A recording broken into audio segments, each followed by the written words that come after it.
Et l'Allemagne est en état de choc ce soir. Nous revenons évidemment dans ce débat sur cette série noire enregistrée dans le pays au cours du week-end. En 3 jours, le pays a été confronté à 3 attaques d'une rare violence. La fusillade de Munich, l'attaque à la machette de Reutlingen, l'attentat suicide hier soir d'Ansbach à l'entrée d'un festival de musique est revendiqué il y a quelques heures par l'organisation État islamique. Ces 3 événements, ils soulèvent évidemment des craintes auprès de la population allemande, alors que l'organisation État islamique avait déjà revendiqué quelques jours plus tôt une autre action à Würzburg cette fois.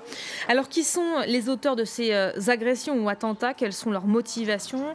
Également la menace islamiste et la question migratoire, on va le voir au cours de ce débat, sont agitées en toile de fond à tort ou à raison. On va tenter de répondre à ces questions avec mes invités du jour. Stéphane Simons, bonsoir. Bonsoir Isabelle. Merci d'avoir accepté l'invitation. Vous êtes correspondant à Paris du site allemand Spiegel Online. En face de vous, Farhad Khosrow-Khavar, bonsoir. Bonsoir. Merci d'être là également. Vous êtes sociologue, directeur d'études à l'école des hautes études en sciences sociales, auteur de Radicalisation aux éditions de la Maison des sciences de l'homme.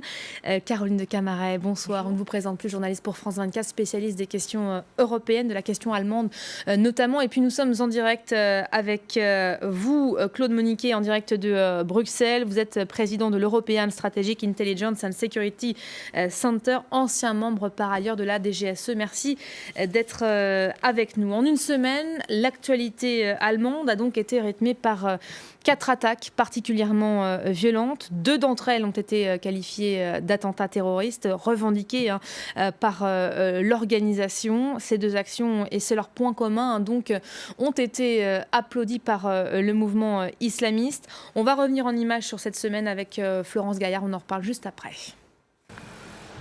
Depuis une semaine, l'Allemagne ne connaît pas de répit. Lundi dernier, vers 21h, un Afghan de 17 ans attaque plusieurs passagers à coups de hache dans un train reliant Treuschlingen à Würzburg en Bavière. Il est abattu par la police. Le lendemain, le groupe État islamique revendique l'attentat, une première en Allemagne. Vendredi, un Allemand de 18 ans d'origine iranienne tire sur la foule dans un centre commercial de Munich. Il fait 9 morts et une trentaine de blessés. Pas de lien établi avec la mouvance djihadiste pour l'instant, mais l'auteur, atteint de troubles psychiatriques, préparait son action depuis 1 an. Un jeune Afghan, ami du tueur, a été placé en garde à vue. Samedi à Berlin, la chancelière exprime sa solidarité avec les victimes et leurs familles et tente de rassurer ses concitoyens. Nous trouverons ce qui se cache derrière le crime de Munich.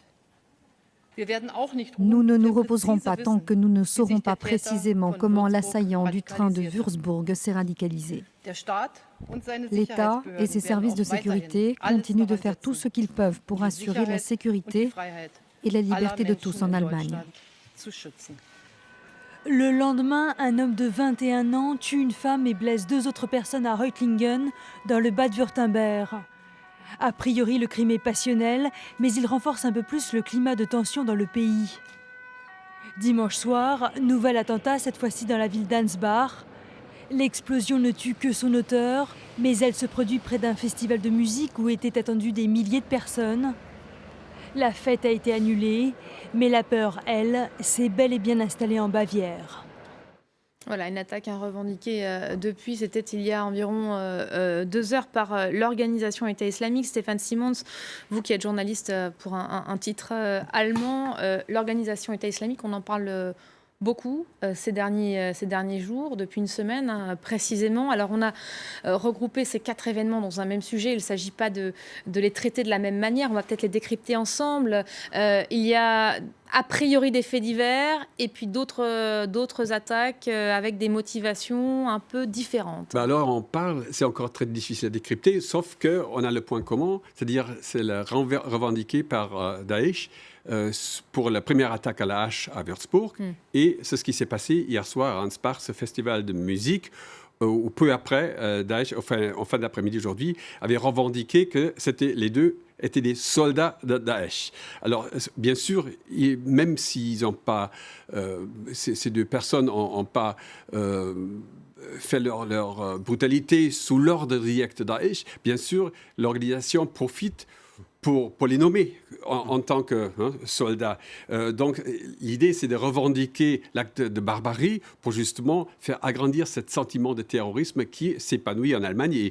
Et même quand il s'agit des crimes passionnels, comme il y a 2 jours à Reutlingen, automatiquement, le premier instant, le réflexe, je crois même dans la population aujourd'hui, se dire, ben voilà, encore du terrorisme. Et notamment pendant cette fusillade à Munich qui aura duré plusieurs heures avec la traque de ce jeune garçon avant qu'il ne se suicide. C'est vrai que les Allemands ont cru immédiatement à une attaque terroriste. Il semblerait que, que non. Munich était inédit dans l'ampleur de la réaction. Pour une simple raison, parce que les forces de sécurité ont cru aux témoignages qui ont dit qu'il s'agissait de 3 personnes. Et donc, pendant des heures, on a essayé de retrouver les 2 avant de trouver que... Les 2 hommes se sont enfuis en voiture, en fait, voilà. En effet, mais ils n'avaient rien à voir, finalement, avec la scène du crime. Rapidité de réaction et de qualification de l'acte terroriste, pas pour la chancelière, en tout cas, qui a attendu jusqu'à samedi 14h30, en effet, pour véritablement dire que ça n'était pas le cas. Et j'ajouterais même pour les forces de police sur place qui, sous la pression médiatique, et c'est nous les journalistes qui ont essayé toujours de dire, mais voilà, un acte terroriste, n'est-ce pas? Non, la police s'est très retenue à l'écart et dire, voilà, on ne sait pas du d'où ça vient.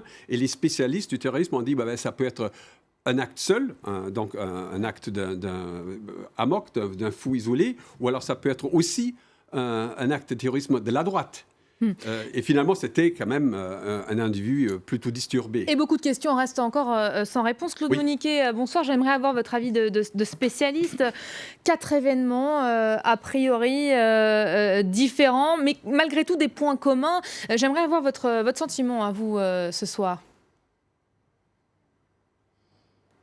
Je pense que les points communs, c'est essentiellement la série noire. C'est le fait que on est en face effectivement de 4 incidents qui se sont déroulés sur une période de temps très courte, surtout les 3 derniers qui se passent en 48 heures, un le vendredi soir, 2 le dimanche.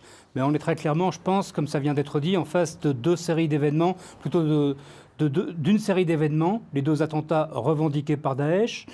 Et ça, c'est incontestable, puisque dans les 2 cas, il y a une prestation de serment des intéressés, des tueurs auprès de Daesh. C'est une des conditions pour que Daesh revendique une action.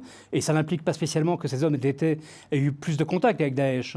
Ça n'implique pas qu'ils étaient préparés. Quoique dans le cas d'Ansbach, l'utilisation d'une charge probablement à base de TATP, mais on ne le sait pas encore, normalement, ça s'apprend. Ce n'est pas quelque chose qu'on peut improviser.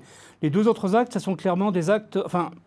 En tout cas, la fusillade de Munich et probablement l'attaque à la machette de Reutlingen, ce sont plus des actes qui relèvent d'un comportement individuel, de la démence, mais qui ont peut-être eu comme déclencheur, même si la fusillade de Munich avait été préparée de longue date, qui ont peut-être eu comme déclencheur le climat qui se développe en Europe depuis quelques mois, et en particulier depuis quelques jours avec l'attentat de Nice. Il est évident que des esprits perturbés qui ont envie de passer à l'acte, qui ont envie de faire quelque chose, qui ont envie de marquer leur époque, puisque c'est en partie ça que font ces tueurs de masse. Ils veulent laisser une trace de leur passage dans l'histoire, même si cette trace est tragique. Il est évident que le climat actuel est susceptible d'agiter les esprits faibles et de les pousser à l'action. Et je crois qu'il faut clairement distinguer les 2 types d'actions, celles qui sont revendiquées par Daesh, quel que soit par ailleurs l'équilibre mental des personnes qui les commettent, et ceux qui sont revendiqués, et les actes qui sont revendiqués, qui ne sont pas revendiqués et qui sont commis par des individus isolés et manifestement très perturbés. Farhad Khosrow-Khavar, vous êtes d'accord avec ça sur le profil de ces personnes? Des jeunes gens, pour la plupart, entre 17 et 27 ans, au profil psychiatrique similaire. Malgré tout, vous pensez qu'ils auraient pu être influencés par ce qui a tourné en boucle, notamment dans les médias du monde entier, ces images de Nice en particulier? Vous savez, de plus en plus, on assiste à des formes de terrorisme, entre guillemets, qui peuvent être du vrai terrorisme, comme par exemple le 13 novembre en France, ou les attentats de Bruxelles, ou par exemple l'un des cas au moins de cette série noire en Allemagne. Mais ce qui est important, c'est que ça ne se déroule plus comme un phénomène isolé, par exemple, avec beaucoup de laps de temps avant qu'un autre phénomène ne se produise. Ça devient presque un phénomène d'imitation. C'est-à-dire qu'un événement en entraîne un autre. Un autre, et donc il y a une sorte de mimétisme qui fait que quand il y en a un, il y en a plus. Par exemple, en Allemagne, il n'y avait pratiquement pas grand-chose, sauf il y avait par exemple cette jeune fille qui avait poignardé, qui avait été radicalisée plus ou moins, et qui avait poignardé, c'était une germano-marocaine de 15 ans, et qui avait fait ça il y a quelques mois. Dans l'ensemble, c'est des phénomènes, si vous voulez, dont le point de départ fait qu'ils font boule de neige. En second, le second point qui est très important, c'est que finalement, on dirait que le sentiment européen se construit sur ces choses-là. Par exemple, ce qui s'est passé à Nice a bénéficié de ce qu'on pourrait appeler la sympathie des Allemands, des Anglais, des Suédois, des Norvégiens, etc. Et inversement, ce qui se passe en Allemagne bénéficie de ce qu'on pourrait appeler le sentiment d'appartenance à une civilisation en France ou ailleurs. Donc, il y a quand même une sorte de solidarité nouvelle qui se construit à partir de ces phénomènes pathologiques qui est quand même indéniable. Et puis, troisième point, et je m'arrête, il y a de plus en plus ce qu'on pourrait appeler le mélange des genres. Je veux dire, avec le 11 septembre, par exemple, il n'y a aucune preuve qu'il y avait des individus qui avaient une provenance psychopathologique. Or, maintenant, on a l'impression de plus en plus qu'il y a beaucoup de ceux qui s'engagent dans ces actes terroristes qui ont quand même un profil psychopathologique avéré. Oui. Avéré. Donc là aussi, c'est un phénomène nouveau, c'est-à-dire beaucoup de gens qui auraient dû se trouver, par exemple, en hôpital psychiatrique, se trouvant dans la nature parce qu'il y a très peu de lits psychiatriques en Europe, eh ben, il y a aussi ces phénomènes par mimétisme qui produit et qui se reproduit en un sens dans des effets pathologiques. Quelquefois, la réclamation d'être de Daesh, ça devient aussi un prétexte pour se glorifier dans la mort. Ça veut dire quoi alors ? Ça veut dire que ce surtraitement médiatique, peut-être, c'est pas vraiment une C'est-à-dire qu'en fait, bonne chose. Dans cette, effectivement, cette succession d'événements sur les médias du monde entier, il y a aussi le fait qu'on note plus facilement, on déclenche plus facilement, effectivement, le regard en direction d'un fait divers qui est peut-être qualifié un peu vite de terrorisme ou et donc il y a beaucoup plus d'attention qui est portée aussi des faits divers. Il y en a tous les jours, des gens qui par passion, par jalousie, etc. On a dit qu'il y avait des éléments passionnels dans certains vont tuer quelqu'un. Ça existe beaucoup. L'attaque de Reutlingen, par exemple, on n'en aurait pas forcément parlé il y a 2 ans. Voilà. Oui. Il se trouve que d'ailleurs certains faits d'ailleurs passionnels sont en effet, vous l'avez dit, liés à alors des réfugiés syriens. Alors on fait aussi un amalgame, puisque le fait qu'ils soient réfugiés syriens n'ajoute rien comme valeur. Il n'y a pas de valeur ajoutée, si ce n'est qu'il y a une suspicion. Alors est-ce que c'est lié, etc. Donc moi je pense en effet qu'il y a cette idée d'une jeunesse borderline qui relève du psychiatrique, qui peut-être a tendance à se projeter, faute de réussir sa vie, d'essayer de réussir sa mort. On voit bien d'ailleurs dans le cas de Munich, que Breivik a été, donc le tueur norvégien, a été un élément de cristallisation. Je ferai aussi bien que lui, avec le même mode opératoire. Je vais réussir, moi aussi, à faire parler de moi. Je vais avoir mon nom dans la presse. Donc là, pour le coup, rien à voir, on est d'accord. Cette fascination pour les tueries de masse. Alors, il y a un point commun, vous allez me contredire, mais ce point commun, la menace islamiste, elle est hors jeu, là, pour le coup. Idéologique. Voilà. C'est du genre plutôt psychopathologique. C'est-à-dire que ce sont des gens qui sont quand même ultra sensibles à l'environnement. Et une fois qu'ils sont pris dedans, moi par exemple en prison, j'avais fait des recherches, on voyait bien qu'il y avait ce qu'on appelait des délires à la Mera. On regarde à la télé Mera qui avait tué en 2012 un certain nombre de gens, des juifs, des militaires français musulmans. Bref, ils déliraient à la Mera. C'est-à-dire une identification extrêmement rapide. Et donc ces phénomènes-là sont liés en quelque sorte indirectement à Daesh qui a créé cette atmosphère, mais pas sur le plan idéologique, c'est-à-dire sur le plan d'une forme de religiosité extrémiste islamiste, mais par la création de l'ultraviolence aussi. Parlons de ça, puisque en Allemagne justement, il y a le débat en ce moment sur la violence des jeux vidéo sur Internet et la nécessité par le ministre de l'Intérieur qui est en train de l'évoquer, d'interdire de débattre sur la violence de ces jeux vidéo par Internet. Et donc cette facilité du passage à l'acte par une jeunesse qui est est abreuvé de jeux vidéo ultra-violents aussi. Est-ce que ça joue pas? Enfin, on a souvent constaté leur utilisation. Vous savez, ça revient à chaque fois. Chaque fois qu'il y a un fait divers, que ce soit alors par motif politique ou idéologique, ou alors juste le fait divers, excusez-moi du peu, juste un fait divers normal, entre guillemets, on revient à ce motif. Non, j'y crois pas beaucoup. Je crois plutôt que c'est comme on l'a entendu à la minute, c'est un mélange de psychopathologique qui est rehaussé en faisant justement à l'appel facile de Daesh et le mouvement islamique. Et c'est intéressant, justement, pour Würzburg, aussi bien que pour Munich, mais les deux garçons, ou les deux jeunes hommes, étaient en traitement. 17 ans et 18 ans, voilà, effectivement, mais on a retrouvé à leur domicile des ordonnances. Voilà, le tueur de Munich, encore au mois de juin, a essayé de voir un psychologue. Le tueur de Würzburg, pareil, il était 2 fois dans une clinique. Celui d'Ansbach a tenté de se suicider à 2 reprises également. Voilà, donc il y a une parallèle plutôt dans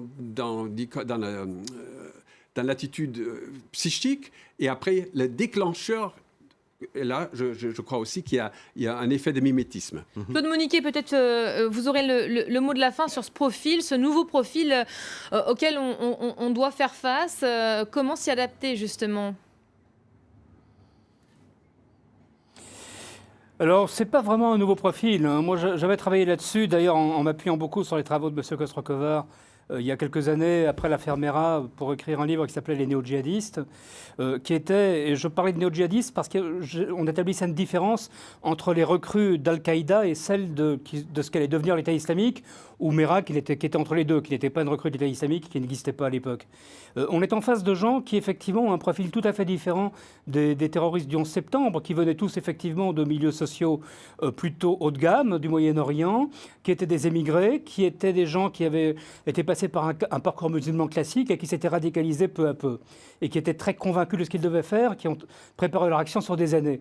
Aujourd'hui, on a effectivement, depuis Mera, on voit émerger des profils qui sont des profils de délinquants, des gens qui auraient été absolument refusés par Al-Qaïda, hein, soyons très clairs là-dessus, sans pour autant dire qu'Al-Qaïda est une organisation sympathique, et des gens qui sont également, pour certains d'entre eux, très très clairement perturbés, avec des profils aussi familiaux qui permettent d'établir des profils de psychopathes, des familles brisées, des familles détruites, des placements, une enfance malheureuse, etc. Donc on est en face de gens qui sont fragiles et auxquels, malheureusement, l'État islamique, puisque l'État islamique, c'est le do-it-yourself du terrorisme, offre aujourd'hui une possibilité, un exutoire, une possibilité de sortir, je dirais, entre guillemets, dans leur point de vue, par le haut de leur malaise existentiel. Merci Claude Moniquet, vous restez évidemment avec nous. On marque une courte pause, on se retrouve dans un instant pour la suite de ce débat.